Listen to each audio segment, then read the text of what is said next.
What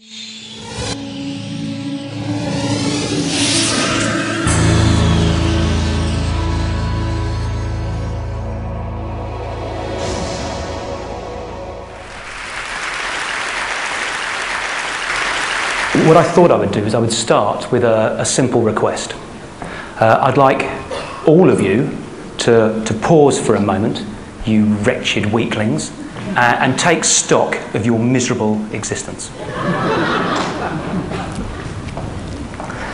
Now, that was the advice that St. Benedict gave his rather startled followers in the 5th century. And it was the advice that I decided to follow myself when I turned 40. Up until that moment, I had been that classic corporate warrior. I was eating too much, I was drinking too much, I was working too hard, and I was neglecting the family. And I decided that I would try and turn my life around. In particular, I decided I would try to address the thorny issue of work-life balance. So I stepped back from the workforce, and I spent a year at home with my wife and 4 young children.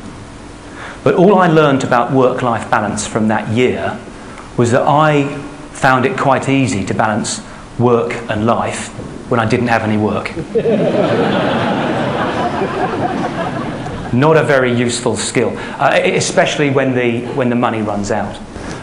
So I went back to work, and I've spent the 7 years since struggling with, studying and writing about work-life balance.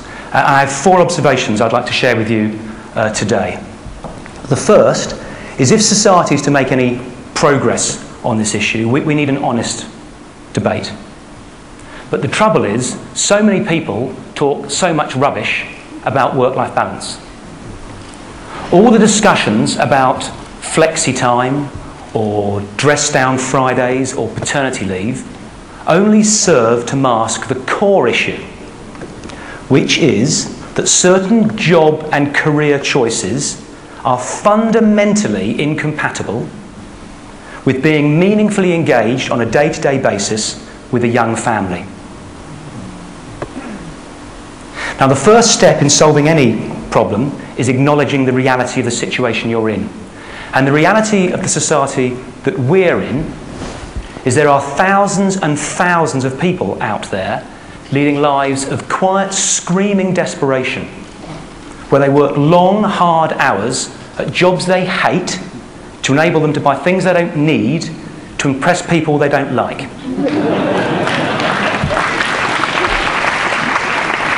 And it's my contention that going to work on a Friday in jeans and t-shirt isn't really getting to the nub of the issue. The second observation I'd like to make is we need to face the truth that governments and corporations aren't going to solve this issue for us. We should stop looking outside. It's up to us as individuals to take control and responsibility for the type of lives that we want to lead. If you don't design your life, someone else will design it for you, and you may just not like their idea of balance. It's particularly important, this isn't on the World Wide Web, is it? I'm about to get fired. It's particularly important that you never put the quality of your life in the hands of a commercial corporation. Now, I'm not talking here just about the bad companies, the abattoirs of the human soul, as I call them. I'm talking about all companies, because commercial companies are inherently designed to get as much out of you as they can get away with. It's in their nature, it's in their DNA, it's what they do. Even the good, well-intentioned companies. On the one hand, putting childcare facilities in the workplace is wonderful and enlightened. On the other hand, it's a nightmare that just means you spend more time at the bloody office. We have to be responsible for setting and enforcing the boundaries that we want in our life. The third observation is we have to be careful with the time frame that we choose upon which to judge our balance. Before I went back to work, after my year at home, I sat down and I wrote out a detailed, step-by-step description of the ideal balanced day that I aspired to. And it went like this. Wake up well rested after a good night's sleep. Have sex. Walk the dog. Have breakfast with my wife and children. Have sex again. Drive the kids to school on the way to the office. Do 3 hours work. Play sport with a friend at lunchtime. Do another 3 hours work. Meet some mates in the pub for an early evening drink. Drive home for dinner with my wife and kids. Meditate for half an hour. Have sex.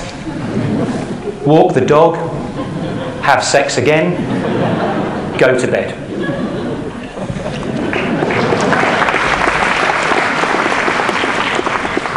How often do you think I had that day?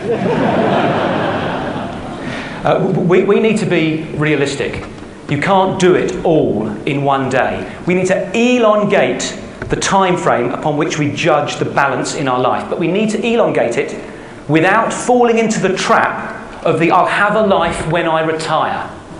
When my kids have left home, when my wife has divorced me, my health is failing, I've got no mates or interests left.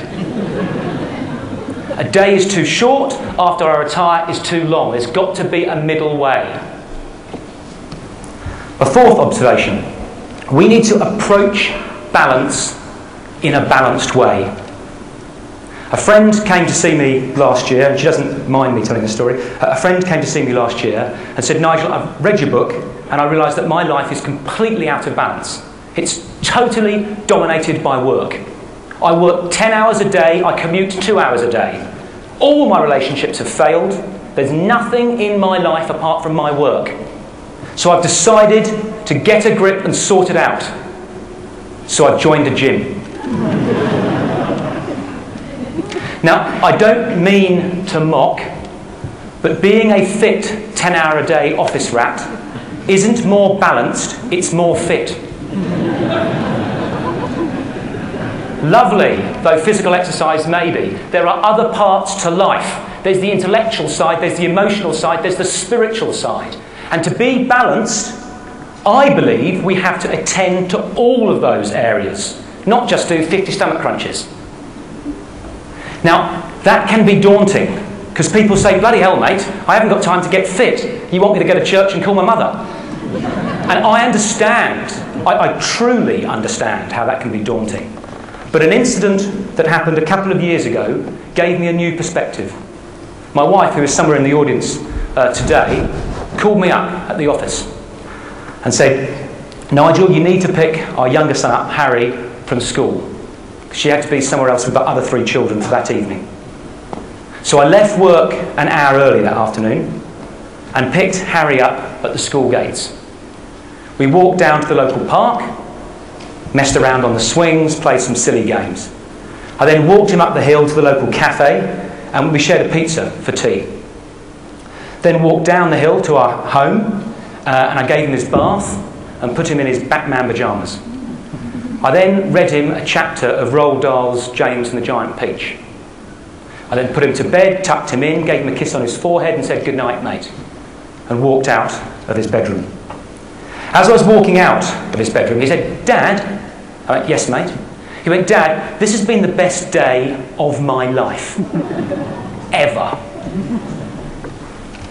I hadn't done anything. Hadn't taken him to Disney World or bought him a PlayStation. Now, my point is, the small things matter. Being more balanced doesn't mean dramatic upheaval in your life. With the smallest investment in the right places, you can radically transform the quality of your relationships and the quality of your life. Moreover, I think it can transform society. Because if enough people do it, we can change society's definition of success, away from the moronically simplistic notion that the person with the most money when he dies wins, to a more thoughtful and balanced definition of what a life well lived looks like. And that, I think, is an idea worth spreading.